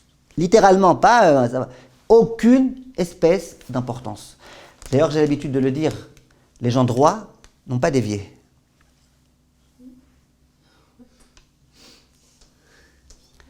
Les gens droits n'ont pas dévié. Ça vous avez compris? Ah, dévier. Voilà. Ils n'ont pas dévié. D'accord? Alors, en France, c'est un peu plus réactif que vous. Hein. Je retourne en France, moi. Non, mais ça va. Dans les livrets Torah, vous êtes réactifs, c'est essentiel. Alors, le Rav, il ne donnait pas d'importance à la matérialité. J'aimerais vous raconter une histoire. D'abord, première chose, c'est ce que son fils a raconté pendant l'oraison funèbre, vous avez dû entendre, mais je le répète quand même. Il dit, mon père, parfois, il y avait des riches qui venaient le voir, des milliardaires. Et le Rav, souvent, il osait, et il leur disait, dites-moi, tous les jours, vous étudiez un peu la Torah ou pas? Il dit, si le monsieur répondait, ben oui, évidemment. Le Rav, il disait, ah, ça va. Si le riche, il disait, ah non, j'étudie pas du tout, moi je suis trop occupé dans mes affaires, le Rav, il lui disait, mais à quoi ça sert ta richesse? Et là, j'emploie des mots gentils, j'emploie pas exactement les mots qu'il a prononcés, le fils de Reb Chaim. À quoi ça sert ta richesse? Alors qu'est-ce que t'as? T'as rien finalement. Si t'as pas de la Torah, qu'est-ce que t'as? Il n'avait pas honte, le Rav, de dire ça. Un jour, il y a un milliardaire qui est venu en Israël. Ce milliardaire, il est venu voir le Rav Infeld. Le Rav Infeld, c'était l'un de ceux qui étaient très proches de Reb Chaim et qui pouvait aider à faire rentrer chez Reb Chaim. C'est dommage que ces gens-là, on les connaît qu'une fois que Reb Chaim est décédé. Hein. Mais lui aussi est décédé, Reb Infeld, il y a quelques années. Et ce milliardaire, il est venu voir Reb Infeld. Il dit, écoutez, j'aimerais demander une bracha à Reb Chaim, est-ce que je peux rentrer? Reb Infeld, il dit, ok. Cet homme-là, c'était un milliardaire. Il est rentré chez Reb Chaim. Et puis il a dit à Reb Chaim, écoutez, j'ai de l'argent, j'ai beaucoup de masrot à donner. C'est quoi l'endroit le meilleur dans lequel je peux donner? À ce moment-là, exactement, le Kollel Chazon Ish, le Kollel dans lequel étudiait le Reb Chaim, Kollel qui était au nom du Chazon Ish. Et ben dans ce Kollel-là, il y avait des problèmes d'argent. Alors le Rav dit, écoute, tu fais un chèque pour le Kollel Chazon Ish, je pense que c'est quelque chose de très très bien. Et cet homme-là, avec beaucoup de classe, de posa, il prend son Mont Blanc, ou son Himalaya, je ne sais plus, et il écrit un chèque de $400,000, quelque chose comme ça. $400,000. Je crois que même Avital, elle n'a jamais écrit de chèque de $400,000, n'est-ce pas? Ça mérite bien les cours, non? Allez. $400,000. Et il donne au Rav. Il s'est dit, ah là, le Rav, il va être content. Le Rav, il dit, Charkoar, kol hakavod, broche vetzloche, et puis voilà, et le monsieur, il s'en va. Au bout de quelques jours, ce milliardaire, qui avait fait ce truc immense, il était encore en Israël, il avait à nouveau besoin de demander une bracha au Rav. Il va voir Rav Infeld, il dit, vous me connaissez, hein, j'imagine que vous n'avez pas pu m'oublier, le fameux, $400,000. Il dit, oui, je me rappelle de vous, ça va, ne vous inquiétez pas, je vous rappelle, 400,000, pas de problème, je vous rappelle. Il dit, j'aimerais bien redemander une bracha après, vous pouvez m'aider? Il dit, ok, avec plaisir. Il lui a donné un rendez-vous. Juste avant que ce milliardaire y rentre chez Reb Chaim, Rav Infeld, il ne voulait pas qu'il se vexe, ce milliardaire. Il lui a dit, je vous demande juste une chose. Ne rentrez pas chez Reb Chaim, genre, vous m'avez reconnu. Il ne va pas vous reconnaître. C'est possible qu'il ne vous reconnaisse pas. Ne vous vexez pas. Comment ça, il ne va pas me reconnaître? Moi qui lui ai fait il y a 4 jours, $400,000. Chaque jour, il oublie $100,000, il reste encore quelque chose. Comment c'est possible? Écoute, Reb Chaim, lui, il est très dans la Torah. Et il dit, mais on m'a dit qu'il a une super mémoire. Il dit, il a une super mémoire, mais une mémoire sélective. Il retient ce qui est vraiment important pour lui. C'est très bien ce que vous avez fait, quoi la cavote, $400,000, grâce à vous, il y a des Avrichim qui pourront étudier la Torah. Mais juste, je vous demande, ne vous vexez pas si Reb Chaim ne vous reconnaît pas. Je dis, mais arrête, il me reconnaîtra, allez. Ok, je t'aurais prévenu. Rav Infeld, il a eu peur qu'il y ait quand même ce qu'on appelle en hébreu moderne des fadirot. En arabe, on appelle ça des hashumot. Il a peur qu'il y ait la hashuma. Il a dit au monsieur, attendez-moi 2 minutes. Il est rentré chez Reb Chaim. Il dit à Reb Chaim, écoutez, le monsieur qui va rentrer maintenant, c'est un monsieur qui est venu vous voir il y a 4 jours. Il a fait un gros chèque de $400,000 pour le Kollel Chazon Ish. On a juste sachet, quand il vient, que vous sachiez qui il est. Reb dit, ok, qu'il rentre. Le monsieur, il rentre, il s'assoit, et Reb Chaim, avec le sourire, il lui dit, si Rav Infeld, il me dit que c'est vous, c'est que c'est vous, je le crois. Kol hakavod pour les $400,000. Et il lui a fait une bracha. C'est pas un fatran, hein, Rav Kanievski, c'est pas des fadirot. Mais pour lui, qu'est-ce qu'il y a? Alors, ok, il a des $400,000, qu'est-ce qu'il y a? Il veut qu'on l'applaudisse, on l'applaudit, pas de problème. Mais qu'est-ce qu'il y a? Il croit que je vais me retenir toute la vie de sa tronche parce qu'il a donné $400,000. Reb Chaim, il avait autre chose à faire dans sa vie. Pour lui, la matérialité, ça avait aucune espèce d'importance. Un jour, ça c'est pas Reb Chaim, c'est Rav Steinman, mais c'est pas grave, c'était des bons amis les deux. Un jour, il y a un homme qui est venu voir Rav Steinman. Il lui a dit, Kvod Harav, ma femme et moi, on se dispute. Il dit, pourquoi? Il lui dit, moi, je suis un homme très riche, j'aimerais m'acheter une Ferrari. Évidemment, Rav Steinman, il dit, quoi? Une Ferrari. C'est quoi une Ferrari? Une voiture qui coûte le prix d'un appartement. Ah d'accord, ok, très bien. Ça. Mais tu préfères pas acheter un appartement à la place? Non, j'ai 4 villottes, mais je voulais aussi m'acheter un appartement mobile. Ok, Saha. Ils disent quoi le problème? Pourquoi tu te disputes? Il dit ma femme, elle veut pas que j'achète. Pourquoi? Elle a peur du Aïnara. Ah, les gens vont voir avec une Ferrari, rouler à toute vitesse. Dans les bouchons, je vais être bloqué comme tout le monde, en train de me la jouer avec ma Ferrari. Aïnara! Alors, le Rav, il lui a dit, dis-moi quelque chose. Est-ce que tu connais tout le chasse, Bavli, Yerushalmi, par cœur du début jusqu'à la fin? Le quoi? Le Babli? Quoi? Boubali? Non. Il lui dit, est-ce que tu connais une Masechet par cœur? Non. Tu connais une paracha de la Torah par cœur? Bien, avec tout le Rashi, Ramban, Rabbeinu Bachye, tout ce qu'il faut? Il dit, non, écoutez, moi je suis un homme d'affaires. Hein. Le Rav, il dit, alors, il n'y aura pas d'Aïnara sur toi. Tu peux avoir toute la Ferrari que tu veux. Personne ne te mettra le Aïnara. Pour ces Gdolim, Aïnara, c'est quoi? Aïnara, c'est quelqu'un qui a quelque chose à vendre, qui a quelque chose à donner, qui a quelque chose à apporter, qui a de la spiritualité, qui a quelque chose. Mais quelqu'un qui n'a rien, alors il a une Ferrari, très bien, bravo, pourquoi tu veux qu'on te fasse du Aïnara? Il y a beaucoup de gens qui ont eu des Ferrari et qui ont beaucoup souffert avec leur Ferrari, qu'est-ce que tu veux? Ça, c'était le Rav Repraim Kanievski, la façon dont il se comportait. Le Rav, il avait aussi horreur du kavod. Et ça aussi, à la Levaya, son fils, il l'a dit. Il a dit, papa, il ne savait pas c'était quoi le kavod. Pourtant, c'était l'homme du kavod, l'homme qui méritait d'être honoré. Parce que si la Ferrari, ça ne s'honore pas, mais un Rav comme Repraim, ça s'honore. Et bien, Repraim, il ne comprenait même pas pourquoi il fallait qu'il y ait de l'honneur. La petite fille du Rav, le jour de la Levaya, elle a dit, et c'est écrit dans un journal, elle a écrit un petit article, la petite fille de Repraim, elle a dit, le jour de la Levaya, on a toutes dit quand on a vu cette immense Levaya, papy va être surpris. Pourquoi? Parce que Repraim, plusieurs fois, il s'exprimait en disant, moi quand je vais mourir, qui est-ce qui va venir à ma Levaya? Mes enfants, mes petits-enfants, peut-être 2-3 amis de Liderman, là, l'endroit où je priais, en tout on sera peut-être 100. Il dit, il va être surpris là, Repraim, quand il va voir les gens qui l'ont accompagné. Le Rav ne voulait pas de kavod, il ne comprenait même pas qu'est-ce qu'il y avait à être honoré. Le Rav était dans sa Torah et il ne voulait pas de kavod. Lorsque les gens posaient des questions au Rav Steinman, au Rav Chaim Kanievski, Rav Chaim, très souvent, il disait c'est une bonne question, allez la poser au Rav Steinman. Heureusement qu'il habitait à Bnei Brak, c'est pas la peine de payer trop cher le taxi. À chaque fois, il n'avait pas besoin de kavod, il n'avait pas besoin de tout ça. Je vais vous dire plus que ça. Les proches de Rav Chaim, ils se sont dit, le jour où Rav Steinman est décédé, le parti politique des Haredim, il va mourir. À l'époque, il y avait Rav Shach. Après, il y a eu Rav Eliashiv. Après, il y a Rav Steinman qui a accepté.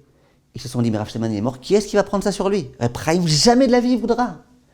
Reb Chaim, vous l'avez déjà entendu donner un shiur? De sa vie, il n'a pas donné un vrai shiur.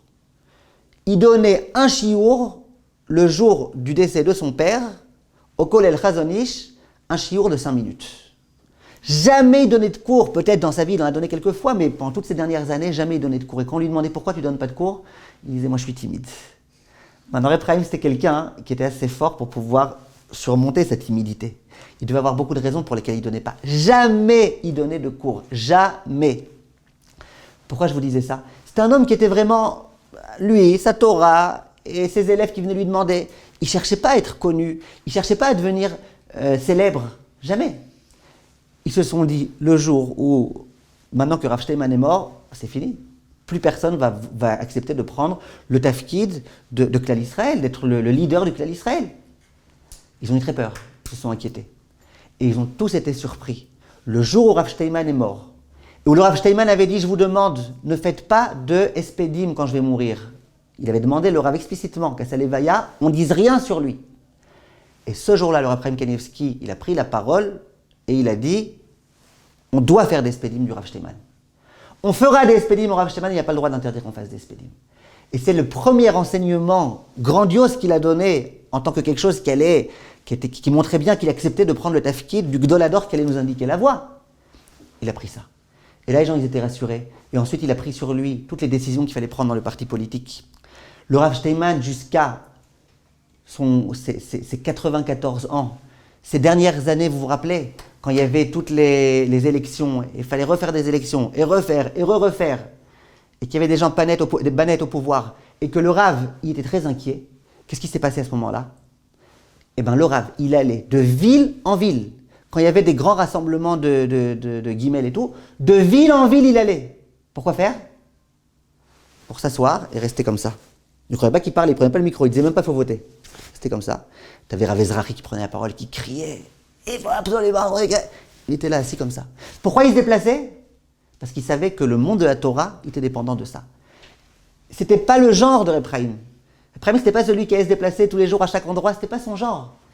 Il a accepté parce qu'il a compris qu'il n'y avait pas le choix et qu'il était obligé.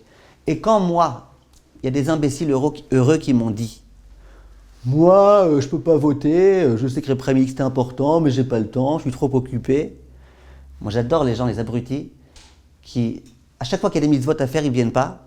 Et après, ils te sortent des lettres de l'alphabet. Lesquelles? G, T, O, Q, P. Moi, j'ai envie de leur sortir d'autres lettres de l'alphabet à ce moment-là, mais ma pitom, Reb Chaim, il se déplace de ville en ville. Et toi, tu étais occupé. Monsieur était occupé. Vous comprenez ce que je veux dire? Reb Chaim, il a pris ça sur lui. Reb Chaim, j'espère que vous allez réussir à comprendre ce que je vais vous dire maintenant. Essayez de vous imaginer, même regardez pour quelqu'un d'extérieur. Bibi Netanyahou, l'Aziz, il a décidé qu'en Israël, on devait fermer les Talmudei Torah à cause du Covid-19. Un vénérable rabbin, Reb Chaim, il dit, s'il vous plaît, les directeurs de Talmudei Torah, ne fermez pas. Ne fermez pas. Je sais moi-même, Reb Chaim, que le Covid, il est très dangereux. Je sais moi-même, Reb Chaim, qu'il faut mettre les masques. Et j'ai demandé à tout le monde de mettre les masques. Moi, Reb Chaim, ne fermez pas les Talmudei Torah. Si les enfants, ils arrêtent d'étudier la Torah, c'est la fin des haricots. S'il vous plaît. Je ne sais pas si vous imaginez, tous les Talmudei Torah de Jérusalem et de Bnei Brak et de toutes les villes, ils étaient ouverts. Ah, mais Bibi, il a demandé de fermer, ils étaient ouverts. Et ils étaient ouverts pourquoi? Parce que Reb Chaim, il a pris la responsabilité de dire, il faut ouvrir les Talmudei Torah. C'est ça un gadol. Un gadol, c'est quelqu'un qui se mouille quand il faut, qui dit ce qu'il faut, qui nous dit quoi faire, qui est écouté et qui dit ce qu'il a à faire. Heureusement qu'il était là, Reb Chaim, au moment des vaccins. Parce que malgré ce qu'il a dit, qu'il fallait faire les vaccins, tu as eu tellement d'attardés mentaux qui ont commencé à déformer les propos de Reb Chaim et qui ont commencé à faire des marques loctotes là où il n'y en avait pas. Mais si Reb Chaim n'avait pas été là, bravo, malade mentaux. Il y aurait eu peut-être 2 pelés, 3 tondus et 1 vacciné qui se serait vacciné. Il n'y aurait personne. Donc c'est ça, c'est important de comprendre c'est quoi d'avoir un gadol. Quelqu'un qui a été prêt à prendre sur lui toute la hanaga du clan d'Israël. Le Rav, il était aussi, et c'est connu ça et reconnu, toujours de bonne humeur. Ça veut dire que je ne sais pas si vous vous imaginez, mais pour quelqu'un dont chaque minute est mesurée, il doit étudier tant et tant d'apim de ça, tant et tant d'apim de ça, après il est invité là-bas, il doit aller là-bas, Quelqu'un comme ça, en général, que tu es à ses côtés, au secours. Tu connais ces gens-là? Ils sont tellement comme ça, ils passent plus de temps à s'énerver qu'à profiter de leur temps. Reb Chaim, tout, et les gens qui étaient à ses côtés, ils témoignent, toujours calme, toujours tranquille, toujours serein. Il avait une simchat chaim, il avait une joie particulière. Regardez le nombre de photos, on le voit avec un sourire tellement radieux, tellement beau. Chaim, il avait une joie de vivre. Il était très rigoureux dans tout. Il avait une grande simchat chaim. Et les gens qui lui posaient des questions, le Rav, il y répondait. Et toujours, il avait sa note d'humour.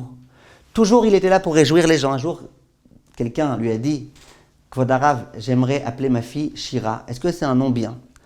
Or, le Rav, il lui dit, il n'aimait pas tellement ce nom, le Rav. Il dit, pourquoi tu veux l'appeler Shira? Il dit, Pachout, ma fille, elle est née à Shabbat Shira, donc j'ai pensé que c'était bien de l'appeler Shira. Le Rav, il lui a dit, heureusement qu'elle n'est pas née à Shabbat Para. Il a vu ça? Ouais. Quelqu'un est venu voir le Rav. Il lui a dit, Kvod Harav, est-ce qu'on peut jouer au basket Shabbat? Le quoi? Basket. C'est quoi le basket? Ah ben c'est un jeu. Ça consiste à prendre un ballon et à le rentrer dans un panier. Le Rav, il dit, il vaut mieux le rentrer dans le panier avant Shabbat.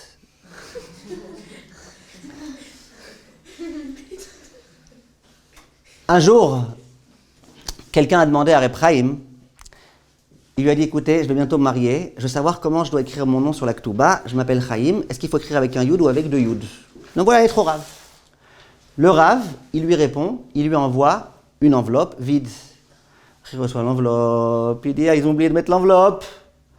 Il réécrit Haouda au Rav. Kvod Harav, je lui ai posé une question, il m'avait pas répondu. Le Rav dit, mais tu vois pas que derrière l'enveloppe, il y a une étiquette où il y a écrit Chaim Kanievski, Chaim avec 2 Yud. Il avait le sens de l'humour, il avait la joie de vivre. Il était heureux, il était tout le temps bien, tout le temps... Tu voyais qu'il était bien dans sa peau, tu voyais que c'était pas sans arrêt, il est obligé de répondre aux questions. Donc, il était bien, il était tranquille, il était vraiment toujours de bonne humeur. Le Rav, il était capable aussi de rassurer les gens. Il y avait quelquefois des gens de sa famille qui venaient le voir, ou d'autres gens, et qui lui disaient, écoute, on va faire des shidduchim, c'est quoi la meilleure bracha, la meilleure tfila, la meilleure bakasha à faire? Le Rav, il avait toujours cette phrase où il disait, demande à Kadosh Baruch Hu que le premier shidduch que tu fasses, que ça marche bien, et Mazal Tov. C'est le mieux. C'est pas de dire, attends, peut mieux faire. Le mieux, c'est que le premier que tu trouves soit le bon, et que ça marche bien. Il avait l'une de ses petites filles, petite fille, qui avait du mal à se marier. Et à chaque fois qu'elle faisait des shidduchim, c'était l'autre côté qui déclinait la demande. Alors elle se sentait un petit peu... Pourquoi on me veut pas, quoi. Je suis pas bien. Elle allait voir son grand-père. Et son grand-père, il lui disait comme ça, écoute-moi bien, ma petite fille, écoute-moi bien. Parfois, vous connaissez à l'aéroport les gens qui attendent, mais ils ne savent pas qui ils attendent. Alors ils ont des grandes pancartes. David, vous connaissez? Et taxi? Ouais, et taxi, je ne sais pas qui. Donc ils attendent un David, ils ne savent pas c'est qui, quelle tête il a. On lui a dit, il a une kippa, des lunettes, ouais, mais il y en a beaucoup. Il ne sait pas. David. Il dit, imagine que quelqu'un vienne dans la rue, il cherche un David, et il vient te voir, il te dit, c'est toi David? Il dit, non, moi c'est Mathieu. Est-ce que tu vas te vexer? Ben non. Pourquoi? Ben c'est pas lui. Je veux bien pour te faire plaisir m'appeler David, mais je m'appelle Mathieu. Ben reste Mathieu. Et il continue, il va voir un autre. C'est toi David par hasard? Il dit, non, moi c'est Alfred. Ah bon, ok, désolé. Il va voir un troisième. Qu'est-ce qu'il y a? Il va voir un troisième, bref. Qu'est-ce qu'il y a? C'est marrant, Mathieu et Alfred. Il y a un film Mathieu et Alfred que je connais pas. Non, j'en connais pas beaucoup des films, mais Mathieu et Alfred, je connais pas. Tov. Alors, le grand-père, il dit à sa petite fille, il dit, mais voilà, c'est pas plus compliqué que ça. Tu vas pas te vexer qu'un tel, il s'appelle pas David. Eh bien là, pareil, ne te vexe pas que un tel, c'est pas celui qui te convient. Il y en a un qui te convient. Et bien là, finalement, le monsieur, quand il a dit non, je veux pas, ça veut dire, je m'appelle pas David, je m'appelle Alfred, je m'appelle Mathieu, je m'appelle Rudy. Pas de problème. Le Rav, il avait toujours ces mots-là. Maintenant, j'aimerais terminer mon exposé, si il reste du temps après pour Pessah, avec plaisir, en vous disant la chose suivante. Le Rav nous a quittés. Il nous a quittés. On peut parler de lui de maintenant jusqu'à demain, après-demain, après-après-demain. Le Rav nous a quittés.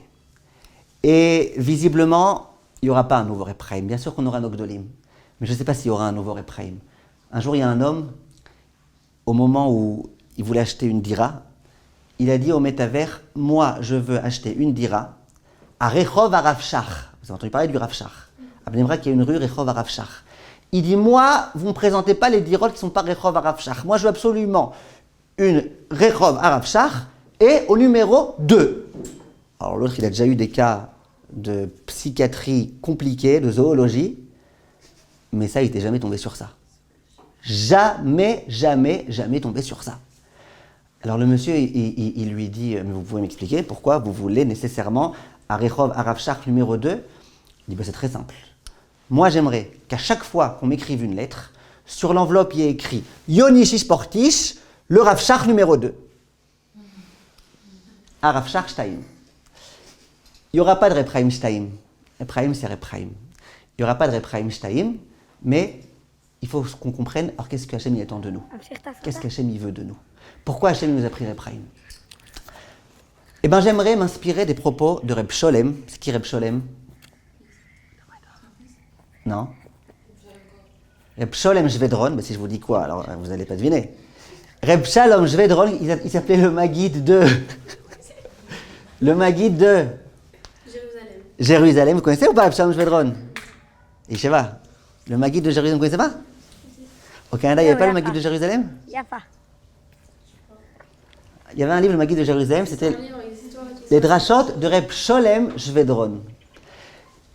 Le jour où le Staipeler est décédé, Reb Sholem Shvedron a pris la parole. Il devait faire une oraison funèbre, un espède. Et il a dit, pourquoi Hachem nous a pris le Staïpeler? Et là, il a dit des mots, je vous demande de les entrer dans votre esprit. Il a dit, c'était l'un des très très grands mashgichim, des très très grands tzadikim, Rabbi Shalom Shvedron. Il dit visiblement, à Kadosh Baruch Hu, il a voulu nous dire quelque chose. Je veux que vous vous adressiez à moi. Je veux que vous renouiez la relation avec moi. Il dit pourquoi? Jusque-là, on avait un malade, Rabbi Shalom, on allait voir le Staïpeler. On avait un problème de Parnassa, on allait voir le Staïpeler. On avait besoin d'un conseil, le Staïpeler. On avait des soucis, le Staïpeler. On avait besoin de machin, le Staïpeler. Il dit, eh bien là, Hachem nous l'a pris, le Staïpeler. Maintenant, qui est-ce qu'on va voir? C'était inenvisageable, le Staïpeler qui décède. Qui est-ce qu'on va voir? Eh bien, on va aller voir directement à Kadosh Baruch Hu. Il n'y a plus le Staïpeler. Maintenant, tu as une maladie, tu vas voir à Kadosh Baruch Hu. Tu as un souci, tu vas voir à Kadosh Baruch Hu. Tu as un problème, tu vas voir à Kadosh Baruch Hu. Et le Rav, il dit, à mon avis, c'est un petit peu ça la leçon que Kadosh Baruch Hu, il a voulu nous donner. Quand il nous a pris le Staïpeler, il a voulu nous dire, maintenant, s'il vous plaît, les enfants, vous me parlez à moi directement. Combien je pense que ces propos ils sont vrais à propos de Repraïm, son fils. Les gens, à chaque fois, il y avait un problème, Repraïm. Quel problème, Repraïm? Tu as quand même demandé une racha Repraïm? Oui. Qu'est-ce qu'il dit Repraïm là? Ah, le Corona, Repraïm. Je vais vous dire quelque chose, mon fils il m'a eu, tellement qu'il est intelligent, mon fils de 16 ans. Le jour où le Rav Shach il est décédé, j'ai dit à mon fils, aujourd'hui on parle beaucoup de Gog ou Magog. On parle beaucoup. J'ai dit à mon fils, mais c'est terrible, Gog ou Magog sans Repraïm. Gog ou Magog avec Repraïm, ça va. Il nous dira quel Teilim faire, il nous rassurera, il dira aux filles de prendre sur El Tzniut, il nous dira, quand on est avec Repraïm, ça va, tout va bien. Mais Gog ou Magog sans Repraïm, c'est impensable. Mon fils il est intelligent, qu'est-ce qu'il m'a répondu? Il m'a dit, mais papa, c'est justement ça Gog ou Magog. Gog ou Magog avec Repraïm, c'est pas Gog ou Magog. Gog ou Magog, c'est sans Repraïm. Tu commences à comprendre c'est quoi la souffrance de Gog ou Magog. D'accord, sans démagogie, j'aimerais que vous compreniez que Gog ou Magog sans Repraïm, c'est... Maintenant, Gog ou Magog, vous Hashem, on n'aura pas, j'espère qu'on aura le Mashiach, Berachamim, Merubim. Mais qu'est-ce qu'Hachem il veut nous dire? Hachem il veut nous dire, arrêtez de vous reposer sur un tel ou sur un tel ou sur un tel. Reposez-vous que sur moi. Et j'aimerais, Bezrat Hachem, vous raconter une petite histoire qui s'est produite aussi avec Repraïm. J'aimerais que vous compreniez bien cette histoire-là. Un jour, il y a un homme qui habitait en Israël, qui était marié depuis de nombreuses années et qui malheureusement n'avait pas réussi à avoir d'enfant. Qu'est-ce qu'on fait quand on n'a pas d'enfant? On prie. Et quand on prie et qu'on n'a toujours pas d'enfant, qu'est-ce qu'on fait? On va voir les médecins. Il a été voir l'un des grands gynécologues en Israël qui s'appelle Professeur Mashiach, c'est son nom. Il a été le voir. Professeur Mashiach, il lui fait des examens à lui et à elle, et toutes les échographies, et les trucs, tout ce qu'il peut, il fait. À la fin, une fois qu'il a le résultat de tous les examens, il les assoit devant lui pour pas qu'ils s'évanouissent, et il leur dit, écoutez les amis, je suis désolé, j'aime pas annoncer de mauvaises nouvelles, je m'appelle Mashiach. Mashiach, il annonce que des bonnes nouvelles. Vous ne pourrez pas avoir d'enfant. Zéro chance. Eux, ils disent, mais si. Mashiach, mais si. Alors, ils disent non, je suis désolé, j'aurais bien aimé vous dire que mais si, mais non, il n'y a pas. Qu'est-ce qu'ils font? 10 ans sans enfant, qu'est-ce qu'ils font? Ben, ils se disent, si le grand médecin ne peut pas nous aider, peut-être le Xolador, il pourra nous aider. Chez qui ils ont été? Repraïm. Ils ont été chez Repraïm, ils ont dit à Repraïm, écoutez, Kvodarav, le médecin, il nous donne aucune chance. Nous sommes désespérés. Nous voulons des enfants, Kvodarav. Le Rav, je ne sais pas exactement ce qu'il leur a dit, c'est une histoire qui a été rapportée par le Rav Widerman, je ne sais pas exactement ce qu'il leur a dit, mais il leur a laissé comprendre que s'il n'y a aucune chance, il n'y a aucune chance, alors il faut accepter la situation, quelquefois il faut accepter. Et eux, ils étaient complètement découragés, parce que si le professeur Mashiach, il ne peut pas les aider, si le Repraïm ne peut pas les aider, le monsieur, il a quitté la maison de Repraïm, il a été à l'Ederman. Vous savez maintenant c'est quoi l'Ederman? Le Bet HaKnesset, hein? Le Bet HaKnesset, le Shul, comme vous dites, juste à côté de chez Repraïm, là où le Rav il priait tous les matins au Netzach Hama, lui et son épouse. Cet homme-là, il va à l'Ederman, à ce moment-là, le Bet HaKnesset, il était vide. Cet homme-là, il s'adresse à Kadosh Baruch Hu, il dit à Kadosh Baruch Hu, écoute, ici, il n'y a que toi et moi. Ici, il n'y a pas de professeur Mashiach, ici, il n'y a pas de Repraïm. Ici, il y a toi et moi. Kadosh Baruch Hu fait quelque chose. Ça fait des années que nous sommes mariés. Ma femme, la pauvre, elle aimerait tellement pouvoir avoir des enfants. Donne-nous, s'il te plaît, au moins un enfant, donne-nous quelque chose.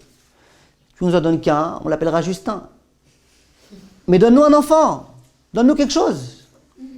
Et le rat, et l'homme il prie, et il prie. Si c'est une fille, on l'appellera Sophie.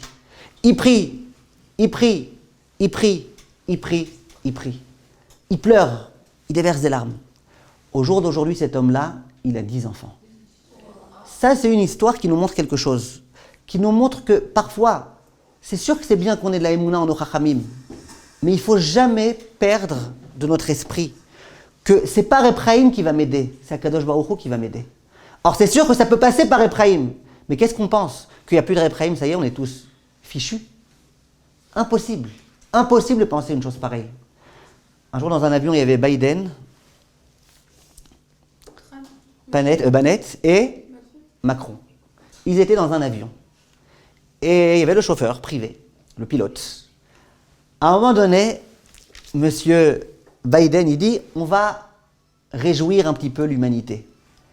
Je vais jeter des billets de dollars par la fenêtre, une centaine de billets, et puis il y aura 100 personnes heureuses qui les retrouveront, qui seront joyeuses. T'as l'autre là, comment il s'appelle, Bennett, il m'arrête, au moins 100 000 billets de 200 shekels chacun. On voit une somme, comme ça on réjouira plus de gens. Le troisième, Macron, il dit, arrêtez-vous avec vos dollars, vos machins. On va envoyer des euros pour qu'ils soient heureux. Et puis on va en envoyer, je sais pas moi, 1 million de billets de 500 euros. Et il y aura beaucoup de gens qui seront heureux. Ça sera pour le bien de l'humanité. Le pilote, il en avait marre d'entendre leur discussion de ouf. Il ouvre la cabine, il leur dit, écoutez-moi bien les messieurs, soit vous arrêtez vos bêtises, soit je vous jette les 3 par la fenêtre et l'humanité entière sera heureuse. Quand il y a des gens qui disparaissent,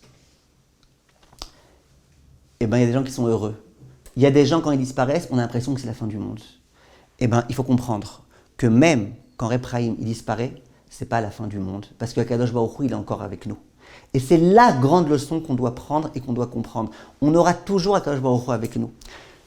Il est écrit dans la Torah que le juif, quand il a perdu un être proche, son père, sa mère, Chas Shalom, eh ben, il n'a pas le droit de se blesser tout son corps, de se faire saigner, de s'arracher les cheveux.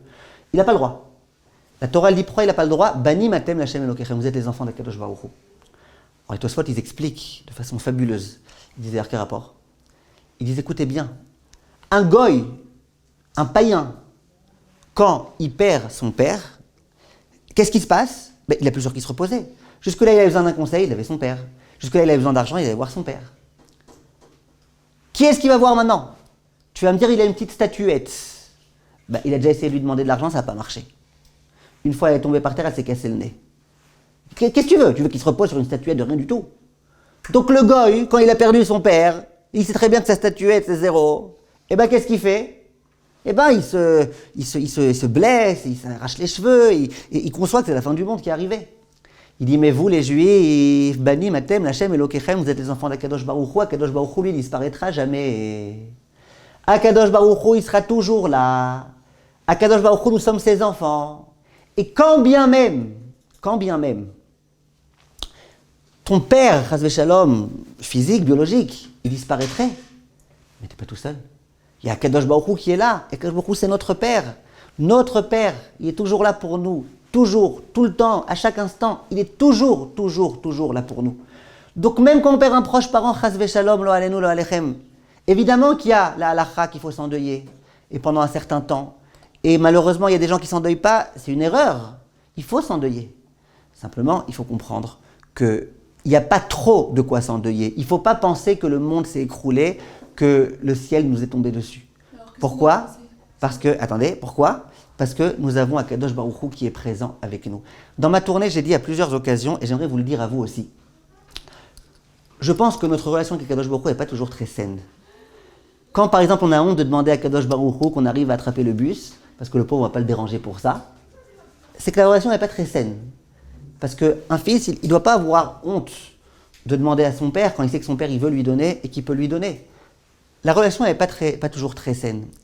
Et je disais en m'amusant, mais j'y crois, que peut-être que l'erreur, c'est que Hachem, on l'appelle un papa et pas une maman. Vous avez remarqué dans les maisons, quand l'enfant il a besoin qu'on lui change la couche, maman. Quand il veut qu'on l'allaite, maman, bon ça je comprends, le père il a essayé, ça n'a pas marché. Quand il veut l'enfant qu'on écrive un petit mot au rébé, maman, Qu'est-ce qu'on va manger ce soir? Maman, maman. Maman, maman, maman, maman. Et le père, lui, on l'oublie.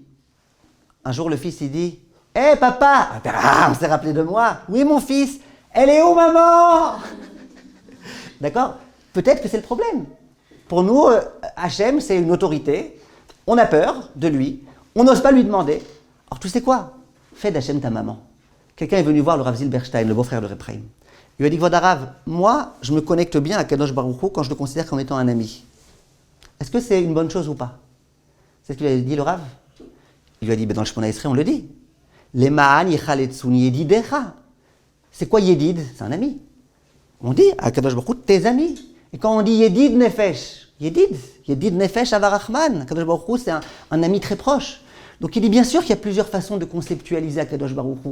Il y a celui qui va plus l'honorer quand il va penser que c'est un père, l'autre plus quand c'est un roi, l'autre plus quand c'est un ami. Mais si tu te connectes à lui de cette façon-là, c'est très très très très bien. Donc n'oublions jamais, jamais, jamais, nous sommes les enfants d'Akadosh Baruch Hu à tout jamais. Akadosh Baruch Hu, ça peut être notre père, ça peut être notre mère, ça peut être ce que tu veux. Simplement, Hachem, il nous aime. Il veut qu'on lui demande, il veut qu'on se repose sur lui dans toutes les circonstances de la vie. Et même quand, Chas v'Shalom, on n'accomplit pas la volonté d'Akadosh Baruch Hu avec le même scrupule que Reb Chaim, on est quand même ses enfants. Je finirai avec une dernière petite histoire. C'est un homme qui arrive dans le monde de vérité. Il va voir Akadosh Baruch Hu, et il dit à Akadosh Baruch Hu, écoute Hachem, regarde, je ne sais pas pourquoi tu m'as fait ça, mais moi, parmi tous les enfants que j'ai eus, j'ai un enfant qui a mal tourné. Akadosh Baruch Hu, il le regarde, il dit, ouais, je comprends la difficulté, moi aussi j'ai un fils qui a mal tourné.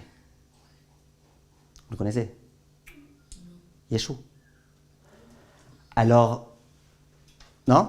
C'est vrai que c'était le fils. C'était un juif, c'était un feuge. Le juif dont il parle, c'est le fils d'Hachem. Ah, moi aussi, je pensais que c'était aussi son fils à Hachem.